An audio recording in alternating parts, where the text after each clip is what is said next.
2012-এ এবং হচ্ছে 2020-তে এটা আবার আসলো। এবং এটা কোথায় দেখা গেল? মার্স কেন? এটা মিডল ইস্টে দেখা গেল। মিডল ইস্ট রেসপিরেটরি সিনড্রোম হলো, ঠিক আছে? এজন্য এটার নাম হলো MERS, Middle East respiratory syndrome. এই সার্স ভাইরাসে এটা যখন শুধুমাত্র মিডল ইস্টের এরিয়াগুলোতে আত্মপ্রকাশ করলো, তখন সেটার নাম দেওয়া হলো কি মার্স। এবং এটা কোথা থেকে হতো? এটা হচ্ছে ক্যামেল থেকে হিউম্যানে আসলো, তাই না? ক্যামেল থেকে হিউম্যানে আসলো। যেরকম ওই যে ইয়ে থেকে ওই বলে করোনা ভাইরাস কি র্যাট থেকে আসছে, যেটা ধারণা করা হয় যে র্যাট থেকে, তাই না?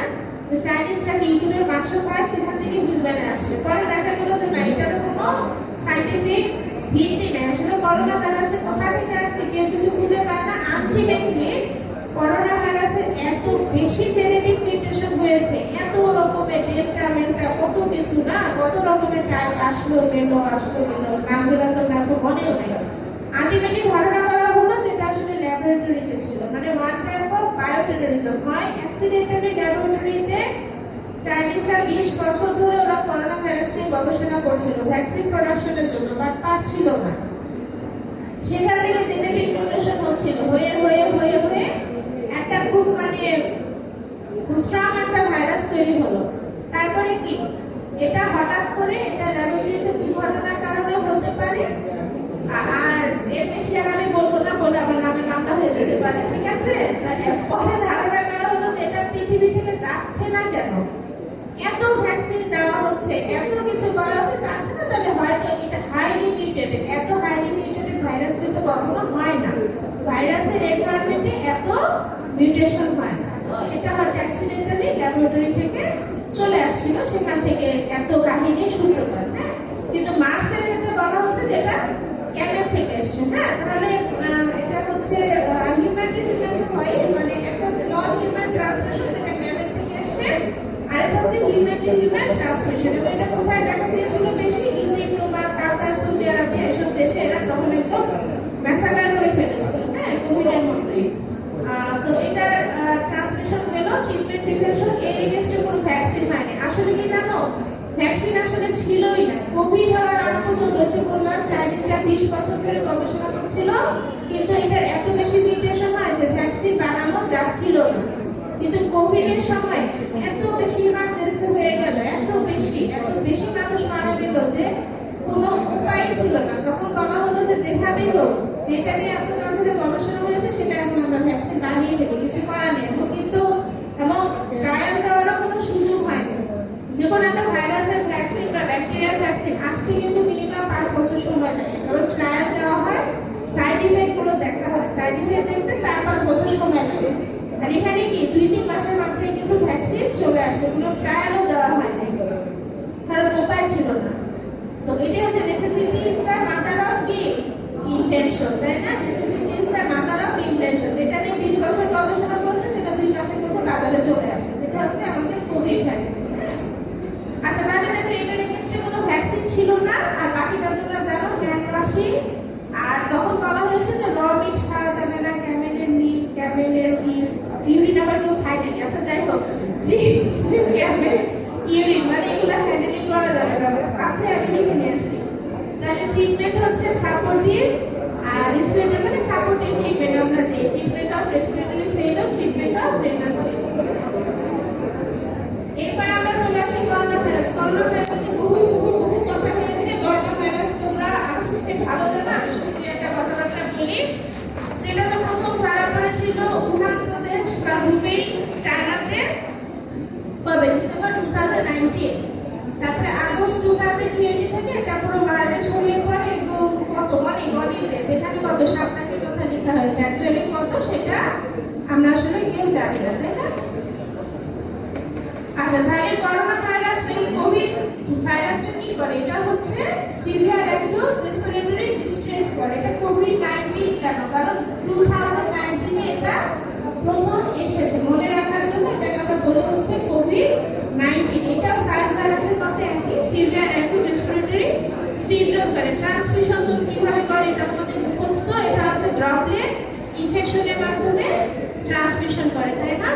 এবং কখন ট্রান্সমিশন হবে? যখন সিম্পটম থাকবে তখন তো ট্রান্সমিশন হবে এবং বলা হচ্ছে যে সিম্পটম শুরু হওয়ার 2 দিন আগে থেকে এর ট্রান্সমিশন হতে পারে এবং একটা পারসন কতদিন ট্রান্সমিশন করবে সে হচ্ছে 2 উইকস, তাই না? 2 উইকস পর্যন্ত সে এটা ট্রান্সমিশন করতে পারে। এই জন্য আমরা 2 সপ্তাহের একটা আইসোলেশনের ব্যবস্থা তখন রেখেছিলাম যে 2 সপ্তাহের জন্য আইসোলেশনে থাকতে হবে। আচ্ছা, এখন ওই একই কথাবার্তা যেটা সিম্পটোমেটিক পার্সনদের ট্রান্সমিশন করতো, এছাড়া অনেক অ্যাসিম্পটোমেটিক পার্সন ছিল যারা ওই ডিজিজটা ট্রান্সমিশন করতে স্মল ড্রপলেটসের মাধ্যমে হতো, কাফিং, স্নিজিং, টকিং এসবের মাধ্যমে এটা ট্রান্সমিশন হতো।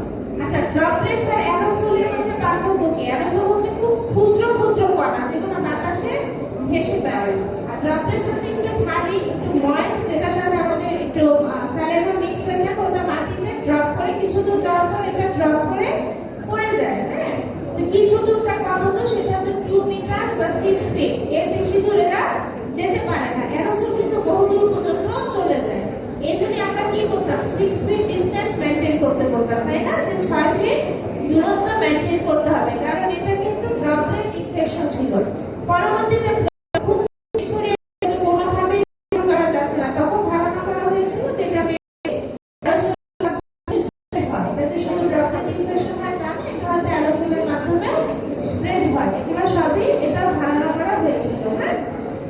এই যে পরবর্তীতে লেখা আছে যে দেখো ট্রান্সমিশন অ্যারোসলের মাধ্যমেও কিন্তু হতে পারে।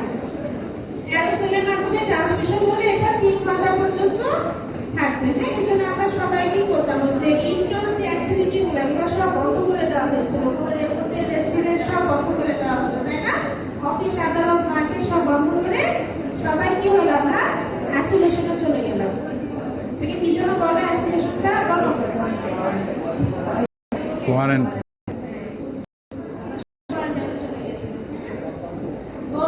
এখন আসলে তখন খুব মানে ইয়ে চলতেছিল যে এটা কি সার্ফেসে থাকে, খুব আতঙ্কের কথা যে কি সার্ফেসে থাকে। তখন আমরা বাসায় কি করলাম, পত্রপত্রিকা রাখা বন্ধ করে দিলাম, তাই না? যেটা কাগজের মধ্যে ছড়ায়, সার্ফেসের মাধ্যমে ছড়ায়, সারাদিন মানুষ কি করতো, মুছামুছি করতো। হ্যাঁ, যদি এটা অথেন্টিক না, এটা পরবর্তীতে দেখা গেল যে না, আসলে এটা কোনো বেস নাই, এটা সারফেসে বেশিক্ষণ থাকে না, এটা পড়ে যায়।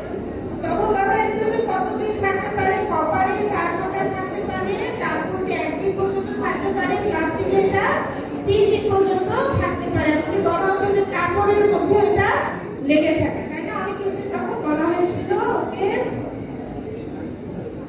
স্পুটাম এবং স্যালাইভাতে সবচেয়ে বেশি থাকে, কিন্তু এটা কোনো এসটিআই না, এটা কোনো সেক্সুয়ালি ট্রান্সমিটেড ডিজিজ না। ক্লোজ কন্টাক্টে আসলে যেরকম তোমার কিসিং এর মাধ্যমে ছড়াতে পারে, আর ফিকোর আর লুটে এটা পরবর্তীতে বলা হয়েছে যে মেবি ট্রান্সমিশন হতেও পারে, নট শিওর। হ্যাঁ, ফিকোর আর লুটে মেবি ট্রান্সমিশন হতেও পারে, মানে এখানে অনেক কিছু মেবি আছে। 1% যদি তোমার অ্যাকুরেট হয়, 10% বাকি 90% হচ্ছে মেবি। তাহলে সিম্পটম তো তোমরা জানো, এটা করে না কি সবকিছুই করে, তাই না? কিছুই করে না, আবার সবকিছুই করে। এটা অ্যাসিম্পটোমেটিকও থাকতে পারে।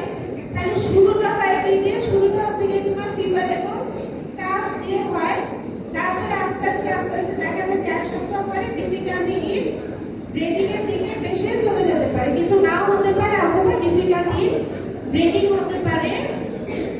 মানে ফিভার আছে, প্রোডাক্টিভ কার্ভ আছে, fatigue, shortness of breadth, muscle এবং জয়েন্ট পেইন, এই সমস্ত কারণে পার্সন হসপিটালাইজড হতো।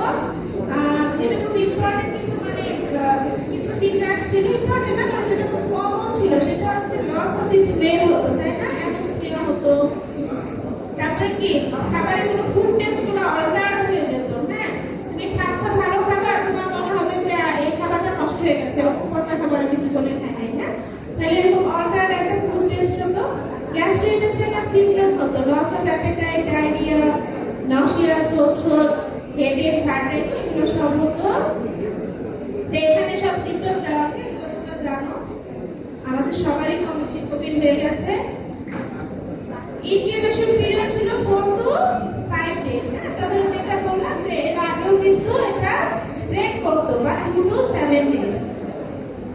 এখন আমরা চলে আসি যে প্যাথোফিজিওলজি, কার সাথে বাইন্ডিং করতো কোভিড ভাইরাস, সেটা হচ্ছে অ্যাঞ্জিওটেনসিন কনভার্টিং এনজাইমের জন্য যে রিসেপ্টর আছে, সেই রিসেপ্টরের সাথে বাইন্ডিং করতো। এই রিসেপ্টরগুলো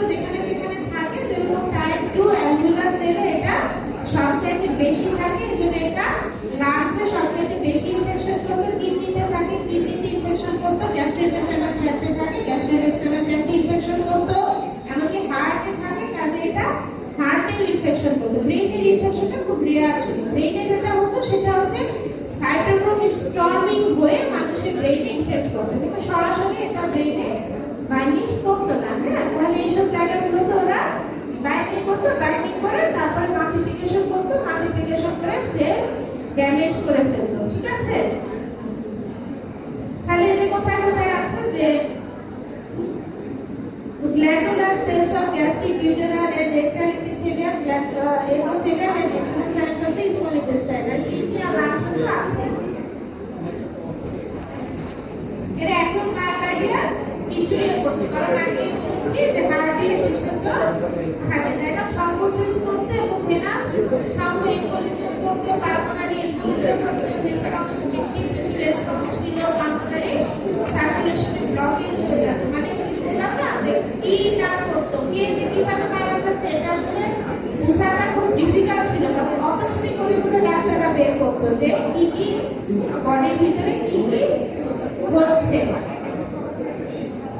এই যে হঠাৎ করে দেখা গেল কি হঠাৎ করে একটা পার্সনের মানে এটা যে ব্রেন ইনফেক্ট করে সেটা আসলে সবার কারো জানা ছিল না। তো অটোপসি করেছিল সম্ভবত ব্রাজিলে বা স্পেনে, যাই হোক, তখন তারা ব্রেনে অনেক পেল, মানে নেক্রোসিস টাইপের পেল, যে ব্রেন টিস্যুগুলোর ইনজুরি হয়ে গেছে এবং মাল্টি অর্গান ফেইলিউর হয়ে যাচ্ছে।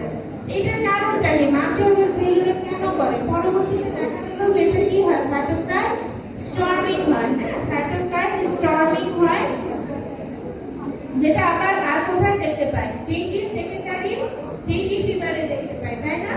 যে ইমিউন রেসপন্সটা অনেক বেশি হয়ে যাচ্ছে সেকেন্ডারি ডেঙ্গি ফিভার। এখানেও তাই হচ্ছে, দেখা যাচ্ছে যে কোভিড ভাইরাস ইনফেকশনের কারণে আমাদের বডির ইমিউন রেসপন্সটা অনেক বেশি হয়ে যাচ্ছে।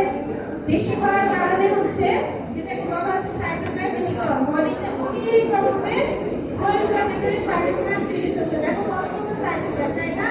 এটা এত কথা হলো না, এটা হলো alpha, gamma, beta, 6, 12, 18, 33, TNF, alpha, TGF, beta, C, CF2, 3, 5, 8, 9, 10, etc. এগুলো বলতে গেলে আর কিছু বলা লাগবে না দুনিয়ার কাছে। যাই হোক, অসংখ্য সাইটোকাইন রিলিজ হলো। রিলিজ হওয়ার কারণে দেখা যাচ্ছে যে ব্রেন ইনফেক্ট করছে, বিভিন্ন অর্গানস ইনফেক্ট করে এবং তারপরে মাল্টি অর্গান ফেইলিউর হয়ে পেশেন্ট মারা যায়।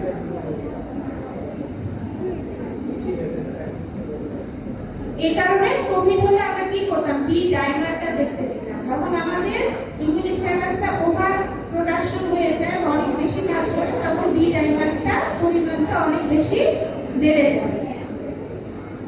তো এই হলো তোমাদের ওই অ্যাথোম ম্যাক্রোফেজেস, এটা আমরা পড়াবো না, এটা তোমরা জানো যে ম্যাক্রোফেজের মাধ্যমে স্প্রেড করে, লিউকোসাইটের মাধ্যমে স্প্রেড করে। ম্যাক্রোফেজ অ্যাক্টিভেটেড হয়ে অনেকগুলো সাইটোকাইন রিলিজ করে, লিউকোসাইট অনেকগুলো কনস্ট্রাকশন থেকে শুরু করে যা যা করার সেগুলো সবকিছু করে আলটিমেটলি মাল্টি অর্গান ফেইলিউর হয়। আচ্ছা, ডায়াগনোসিস হচ্ছে এর মাধ্যমে করতে পারি, এছাড়া অ্যান্টিজেন ডিটেকশন করতে পারি, অ্যান্টিবডি ডিটেকশন করা হয় না। র্যাপিড অ্যান্টিজেন ডিটেকশন যেটা করা হয় আমরা র্যাপিড টেস্ট, সেটা আমরা করতে পারি।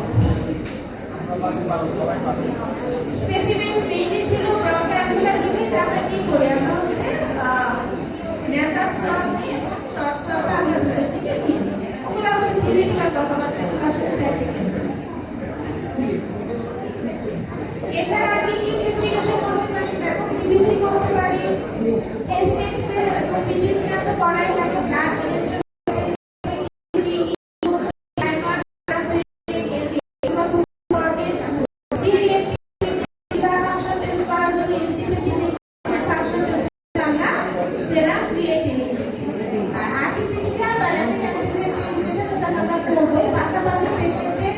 কন্ডিশনগুলো বোঝার জন্য আমরা এই টেস্টগুলো সব করবো, করে সেই অনুযায়ী আমাদেরকে ট্রিটমেন্ট দিতে হবে, তাই না?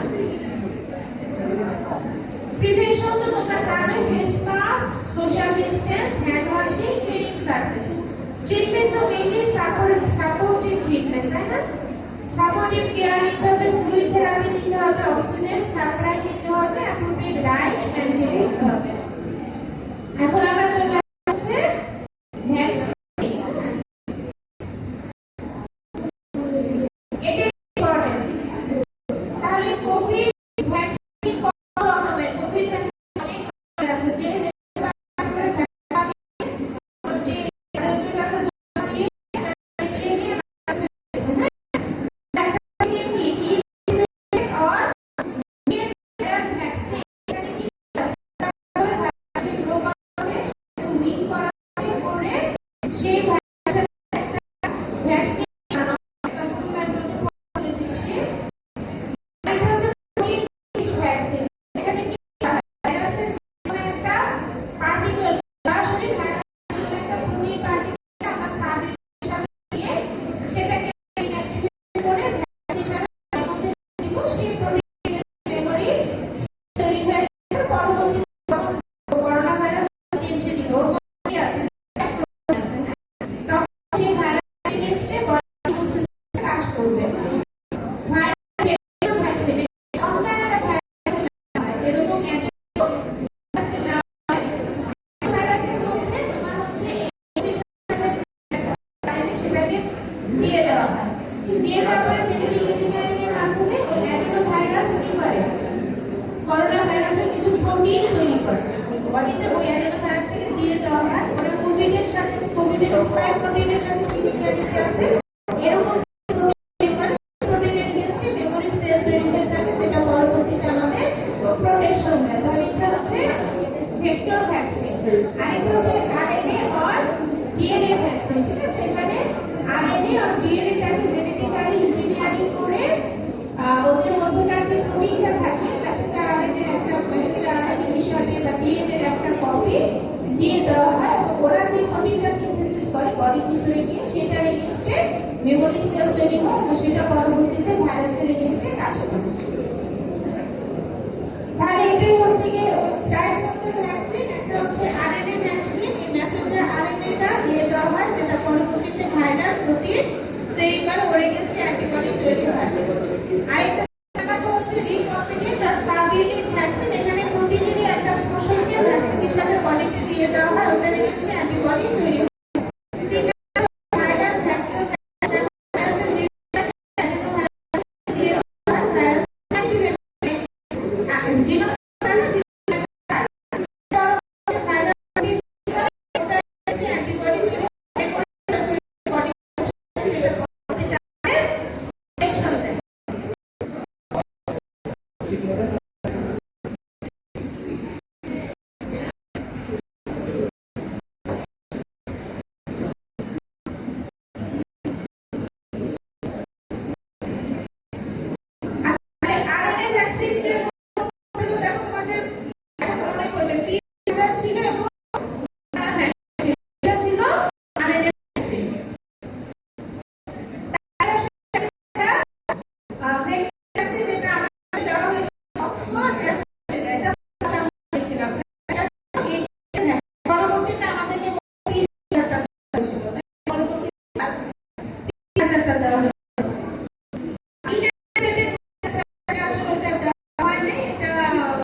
সাবইউনিট ভ্যাকসিন ছিল সানোফি জিএসকে, এটা সানোফি জিএসকে। আলটিমেটলি কোন দুইটা চলেছিল, পিফাজার আর অ্যাস্ট্রাজেনেকা, এই দুটোই পরবর্তীতে সেম ভ্যাকসিন হিসাবে এই দুটোই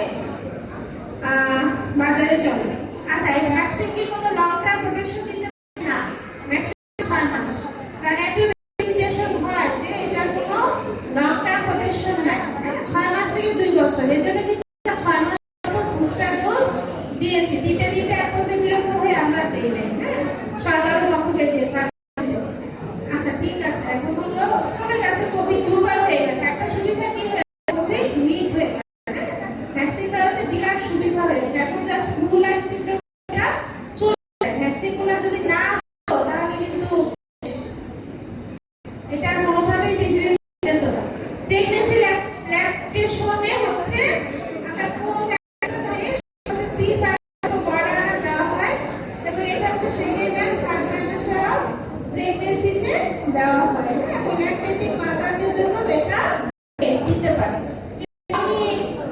মানে গবেষণা করে এটা দেওয়া সম্ভব, প্রেগন্যান্সিতে দেওয়া সম্ভব।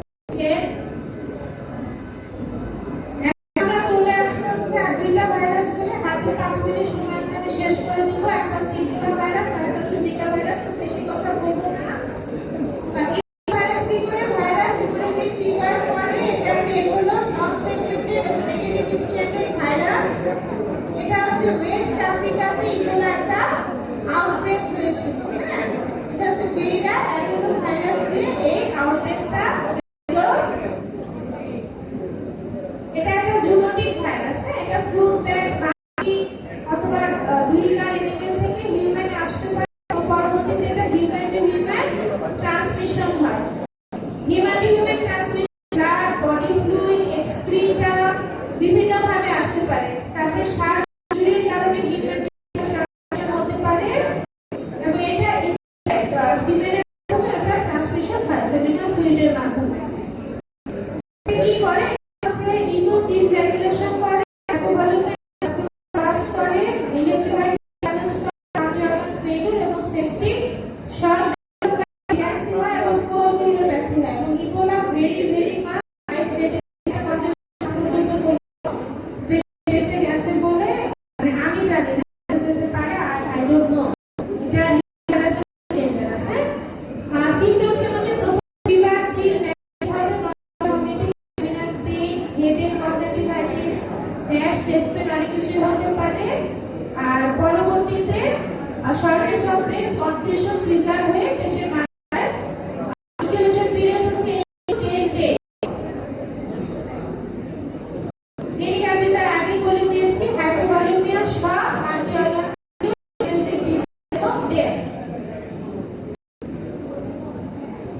ল্যাবরেটরি ফাইন্ডিংস থ্রম্বোসাইটোপেনিয়া হবে, লিউকোপেনিয়া হবে, আর ট্রাইমাইনাস এএসটি এলিমিনেশন হবে, আর হচ্ছে কোয়াগুলোপ্যাথি ডেভেলপ করবে। হ্যাঁ, প্রথমে টাইম এবং পার্শিয়াল, প্রথমে টাইমটা প্রলং হবে, প্রোটিনিউরিয়া হবে। আমরা আইজিজি এবং আইজিএম দেখে সেরোলজিক্যালি আমরা এটাকে ডায়াগনোসিস করতে পারি আর আরটি-পিসিআর এর মাধ্যমে ডায়াগনোসিস করতে পারি। আচ্ছা, এখন আমরা চলে হচ্ছে এটা বলবো না কিছু, জিকা ভাইরাস। জিকা ভাইরাস হচ্ছে যে ডেঙ্গি ভাইরাস এবং ওয়েস্ট নাইল ভাইরাসের মধ্যে এটা হচ্ছে একটা ফ্ল্যাভিড ভাইরাস। এবং এখানে সিঙ্গেল স্ট্র্যান্ডেড একটা, আর এটা হচ্ছে সিঙ্গেল স্ট্র্যান্ডেড একটা আরএনএ ভাইরাস। এটা আসলে ব্রাজিলে খুব বেশি দেখা গিয়েছিল। এটা একটা জুনোটিক ডিজিজ। কারণ এটা কি দিয়ে হয়? এটা হচ্ছে এডিস মসকিটোর মাধ্যমে হয় এবং এটা মেইনলি ডে টাইমে হয়, মানে অনেকটা ডেঙ্গি ভাইরাসের মতোই। ভাইরাসের আউটব্রেক ছিল 2017 তে। দেখো ইনসিভারেন্ট কান্ট্রিজ অফ আমেরিকাস, মানে মেইনলি ব্রাজিলে বেশি দেখা গিয়েছিল। জিকা ভাইরাস ট্রান্সমিশন হচ্ছে মসকিটো বাইটের মাধ্যমে, হচ্ছে ডেঙ্গি, চিকুনগুনিয়া এবং ইয়েলো ফিভারের মতোই। আর এটা হচ্ছে mother to foetus transmission. Sexual contact, blood এবং ব্লাড ট্রান্সমিশন আর অর্গান ট্রান্সপ্লান্টেশনের মাধ্যমে এটা হতে পারে। প্যাথোজেনেসিস মসকিটো বাইটের মাধ্যমে স্কিনে যাবে, ল্যাটেরাল সেল, সেখান থেকে লিম্ফ নোডে যাবে, তারপর হচ্ছে সাইটোপ্লাজমে আসে এবং তারপরে এটা থাইলেমিয়া করে, তারপর হচ্ছে প্লাসেন্টা করে মাদার টু ফিটাসে চলে যায়। আচ্ছা, এখন হচ্ছে জিকা ভাইরাস কিন্তু মোস্ট পিপলদের ক্ষেত্রে এটা তেমন কোনো সিম্পটমই করে না, কিন্তু প্রেগন্যান্সিতে এটা খুব ডেঞ্জারাস ছিল। এটা কি করতো? ফিটাসের মাইক্রোকেফালি করে ফেলতো। এছাড়া এটা সিনড্রোম, নিউরোপ্যাথি এবং মাইলাইটিস করতে পারে। এটা মেইনলি অ্যালার্মিক কারণ এটা মাইক্রোকেফালি করতো, কিন্তু পরবর্তীতে অনেক গবেষণা করে দেখা গেল যে না, আসলে জিকা ভাইরাসের সাথে মাইক্রোকেফালিরও কোনো সম্পর্ক নাই। তখন যখন আউটব্রেকটা হয়েছিল তখন ওই ব্রাজিলে বাচ্চাগুলো জন্ম নিয়েছিল, অনেক